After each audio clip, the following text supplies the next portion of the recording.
Hello and welcome to NJBiz Conversations. I'm your host, Jeff Kanaj.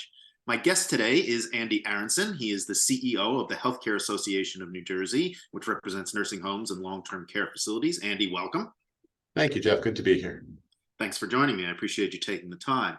Now, I wanted to talk about how the industry has changed and is likely to evolve. But first, I'm really interested in getting a sort of an overview of you, kind of a check-in, as it were, about the industry as a whole. The pandemic hit nursing homes and long-term care facilities early, and it hit them hard. Most of New Jerseyans consider the pandemic to be over now. Are you in that? Are you in that situation now, or what can you tell us about what it's like to run one of these facilities or work in one of these facilities in this post-pandemic era? Yeah, well, the great news is that providers now and nursing homes now have treatments for COVID. So we have the vaccines, we have treatments. Residents do very well. So as far as the pandemic being over, there are still cases of COVID, but what we see is that those cases are treated. They're seen by testing. They're treated very well, and even people that live in nursing homes that have COVID and test positive with COVID end up doing very well. So from the standpoint of dealing with COVID and dealing with the pandemic, we're at a place where people in the nursing home are well cared for and they're very safe. Okay. So that's good. Yes. We still deal with some of the effects of COVID. We lost a lot of workforce during COVID. We lost a lot of staffing. In all other sectors of the healthcare economy, really staffing has come back to pre-pandemic levels. Nursing homes are still lower. We still have a more severe staffing shortage than some other places within the healthcare economy. So there are still some lasting effects, but generally the pandemic has passed us. Okay. So, would you say? I mean, most people like the goal was to always get back to normal. Is that where you are? I mean, put the staffing issue aside, and I'm going to talk about that in a minute. Yeah. Generally speaking, if someone wanted to go visit somebody in one of these facilities, everything is sort of at pre-pandemic. As a sort of a pre-pandemic situation? Yeah, I think from a resident standpoint, I think from a visitor standpoint, from a family standpoint, you're back to normal, for lack of a better term. The facilities themselves, as I said, there are still some remnants of COVID. We still have some additional regulatory scrutiny. We still have some additional. The penalties are much more severe than they were before COVID for things that are found. So there are still operational issues that we still deal with that linger from COVID. But from a family standpoint or from a resident standpoint, I think the experience is very much back to normal. Visitation is wide open. Activities are there. Group dining. All of those socialization. All of those things are back to the way they were pre-pandemic. Okay, well, that certainly is good news. Yeah. Now, I wanted to talk. You mentioned some of the changes that were implemented in the wake of the pandemic and right after it hit. The one thing I wanted to talk about to start with is the staffing levels. That's an issue throughout healthcare. I mean, I know you said throughout the rest of the healthcare industry, those levels have come back, but it's still difficult for a lot of facilities, hospitals, physician practices to fill the positions that they need. Is that what you're finding? Number one, and number two, is it part of that overall difficulty that the healthcare industry is having, finding particularly nurses, or do you think it's something specific about your industry in particular? I think it's both. So I think it's overall healthcare industry. I think there has been a staffing shortage looming in the healthcare industry for a long time, right? And it's been getting worse. So even pre-pandemic, we were dealing with staffing shortages. I think what we saw during the pandemic was we lost a lot of workforce. Much of the workforce in the nursing home industry were older, and many of those people decided just to retire and stop. So we lost a lot of workforce during the pandemic. What we've also seen is an incredible increase in the rates that are paid to that workforce. So whether it be in nursing homes, RNs or LPNs or CNAs, their salaries have gone up very significantly since the beginning of the pandemic. Okay. Some of the other sectors within the healthcare economy can make up for that by charging more, right? We can simply charge patients more. We can negotiate new insurance contracts. Because nursing homes are so reliant upon government payers for their funding, Medicare and Medicaid, we don't have that ability to just charge more or to say to the government, to the Medicaid program or the Medicare program, our costs are up 50%. We need a 50% increase in our rates. It doesn't work that way. So, yes, the overall economy, the overall healthcare sector has had the issue. Nursing homes are hit particularly hard because of our payer source and because of where the money comes from. Our only recourse is to really go to those government agencies and seek increases in our rates and our funding. And that's often slower than the market would react if it wasn't a government payer. Okay. All right. Now, I know the health department is working on some regulations involving staffing ratios. I saw you quoted in some media outlets talking about those and about how difficult it was that you would like to meet those proposed regulations, but you just can't. You can't find the workers. Is that's what you're talking about now? Yeah, I think one myth we need to talk about and just put it right out there. Every nursing home would love to hire more people, right? We would all love more staff. You'd all love, we'd like to take care of patients one-on-one, right? Everybody would like to have more staffing. The staffing doesn't exist. So you deal within the realms of reality where how many workers can you hire and how much can you afford to do, right? I mean, we have both of those limitations. I think just about every nursing home that's part of our association that I speak to is constantly advertising for more staff. They pay bonuses. They give benefits. They try to give if any of the existing staff refers a friend to come in, they get bonuses. You try to be creative and do everything you can to get staff in the door. Despite those efforts, the staffing ratios, which were really put into effect in 2020, have proven impossible to meet for the vast majority of facilities in the state. So what the Department of Health did recently was just enact some regulations that enact the statute that went into place in 2020. But the reality is those staffing ratios have not helped staffing. They haven't increased staffing. They haven't created more staffing because the problem isn't that the nursing homes don't want to hire. The problem is that the people just don't exist. Okay. Right. You can't just tweak the numbers and expect everything is going to turn out the way you want it. Exactly. And we're dealing with, on the federal level right now, there's a lot of talk about a federal staffing minimum. And it's the same issue, right? Somebody can come out with a staffing minimum and say, hey, let's everybody hire, 50 additional CNAs in their facility. But if the people don't exist to hire, you're not changing anything. And I think that's where we are with our CNA staffing ratio in New Jersey and where we're talking about with new staffing minimums from the federal government. Okay. Now, you mentioned Medicare and Medicaid. My understanding was that there was some changes to the reimbursement rates after the pandemic. Did that help at all? Or was that? Oh, absolutely. Yeah. Okay. Our rates have gone up. Our Medicaid rates in the state have gone up. About 70% of nursing home care is paid for through Medicaid, which is a state-by-state program. New Jersey has increased its Medicaid rates for nursing homes, and of course, we're thankful for that. Medicare has also increased its rates for nursing homes through the pandemic and recently. The increases haven't kept pace with the increases in costs, and that's a constant discussion we have. But we're working on it, and we, it's a constant dialogue with the state, with the federal government, and trying to keep pace with cost and reimbursement levels. Okay. Now, there were those were some. I'm guessing those were kind of the biggest changes to come out of the pandemic. Was there anything else that your industry is dealing with from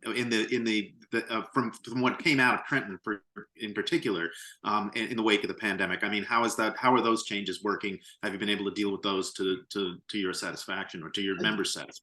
Yeah, well, it's difficult because what the pandemic did was it created an increased focus on infection prevention and control, right? That was the focus during the pandemic. But you also have to remember a nursing home, particularly, is somebody's home, right? It's a social environment where people come and go and people live their lives. So, if I'm a resident of a nursing home, my family comes to visit me, I want that visit to be a social event. So where we focus on infection control, we also have to remember we're dealing in people's homes and there's a quality of life aspect to it. And that balance is really, really hard, in all honesty. We're still dealing with the remnants of focus on infection control, right? So facilities are still being inspected and penalized and other things based upon, what we'll call breaches in infection control very often in a very severe way that wasn't in place before the pandemic, right? So it's kind of the world has changed a little bit. And I think we're still going to have to work our way through that a lot, because I don't think what we're currently seeing with the level of we call them deficiencies in nursing home. All that means is, the state inspects and finds that something wasn't done in accordance with the regulations. So with the level of deficiencies and the level of penalties based upon those deficiencies, I don't think that is sustainable long term right now. Okay. And I just think it has to be rebalanced a little bit to get back to understanding there's quality of life, there's quality of care. We have to get back to the right balance.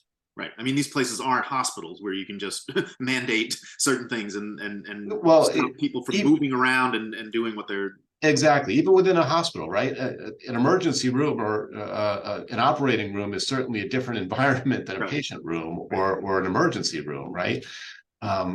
It's complicated. And, the fact that, somebody might walk into a nursing home and say, that CNA washed their hands for 15 seconds instead of 20 that's mandated, that's going to be called an immediate jeopardy level deficiency, and we're going to issue a fine based upon that.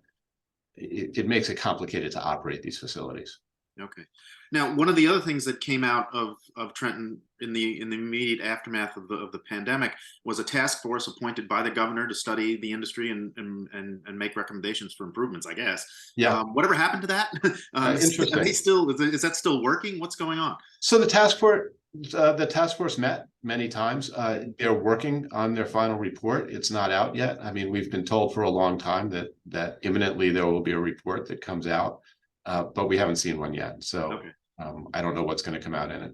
All right. Yes. So you don't have any sense for what those discussions have been like, and are they? I mean, I'm trying to get a sense for whether you're that is a cause for concern about what's. So we spoke with the task force. Obviously, we presented to the task force. So I have some idea about what was discussed within that task force, but I don't know what the recommendations are going to be and what comes out.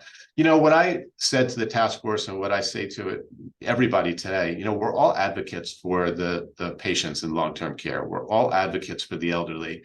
And we believe the elderly should be prioritized and have a great quality of care and quality of life. Whatever recommendations we get to improve the care for seniors and for the elderly in our communities, we just have to fund them. So we can make great recommendations as to how we can make life better for seniors, and that's fantastic, and we'll all be on board with that. But the funding has to follow it. And whatever recommendations you make, if you can't fund the recommendations, then they really don't improve anything. Okay. Well, and that leads me to the next question, which was beyond the task force.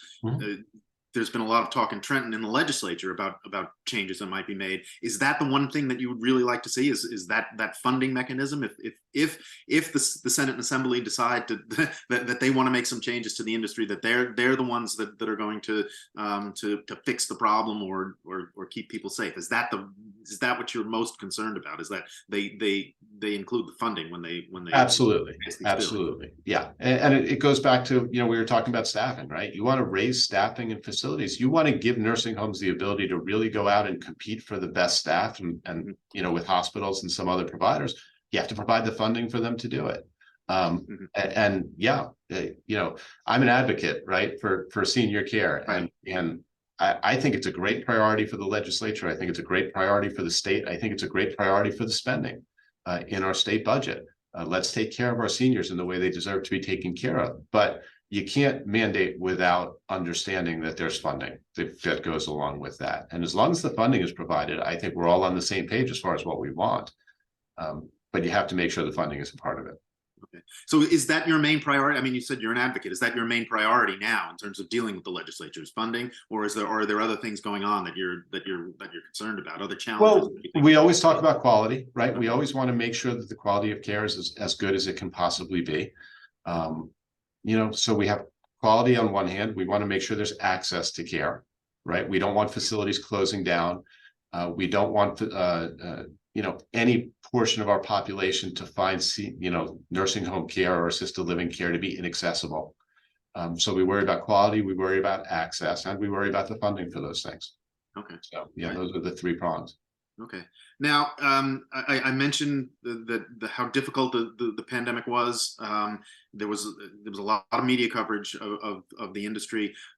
Are you concerned that your industry took a real reputational hit from the pandemic, and have you recovered from that, or where do you think you stand in terms of public perception at this point?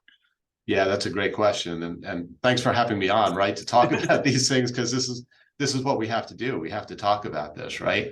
I think the further we get away from the pandemic and the more we can look at it factually, and really look at it in a historical context, we get a better sense of what happened and why it happened and how it happened. And I think during the time, there was a lot of anger, right? And there was a lot of emotion, and there were a Yes. lot of people saying, gosh, people have died in nursing homes. Someone must be doing something wrong. Like, you should be able to stop the spread of COVID in nursing homes if you just do things right. Well, I think we learned that that's not true, right? 2 years into the pandemic, after vaccines came out, after treatments came out, we still saw cases spreading in our society, and we still realized this wasn't a situation where you could just stop the spread. If you go back to the beginning, people, if you wear masks and you social distance, will stop the spread of COVID. Well, that wasn't true, right? It just didn't turn out that way. And the fact of the matter, as we look back at it, nursing homes didn't do anything wrong. COVID didn't spread in nursing homes because nursing homes were doing something wrong. Nursing homes were just a mirror of the population, right? What was going on in the communities was also going on in nursing homes. And nursing homes, the people who were working in those facilities were working very well and working heroically to try to take care of their residents as best they could. And I think looking back on it now with some perspective and with some of the anger gone, I think we can say, nursing homes really did a very, very good job taking care of people. And I think that'll really be the story that's told in time. Okay. Now, obviously there's an aging New Jersey, as the rest of the country, has an aging population. I'm curious what you see for the future. What's the industry going to look like? Particularly, let's talk about New Jersey first, and then nationally. What is the industry going to look like over the next few years? As people get older, as they transition into sort of a different phase of their lives. How's it going to work? Yeah, so we have an aging population, and I think what we're seeing is nursing homes are getting the sicker of the population than they used to, right? So what we're taking is the people who are aging and have need some help with activities of daily living, right? Might need some help showering or getting ready, things like that. Most of those people are being taken care of in the community at this point, or being taken care of at home. Right. The people the nursing homes are caring for are people who have very severe care needs, right? They're sicker, they're more acute. It's almost like nursing homes are what hospitals used to look like 20 or 30 years ago, right? So the clinical needs that the nursing homes are taking care of are much more acute, much more severe than what you used to see. So I think that's what you're basically seeing. Nursing homes becoming much more clinical, much more for the people with serious comorbidities or healthcare conditions, and the healthier population among the seniors, really more access to home and community-based services. Okay.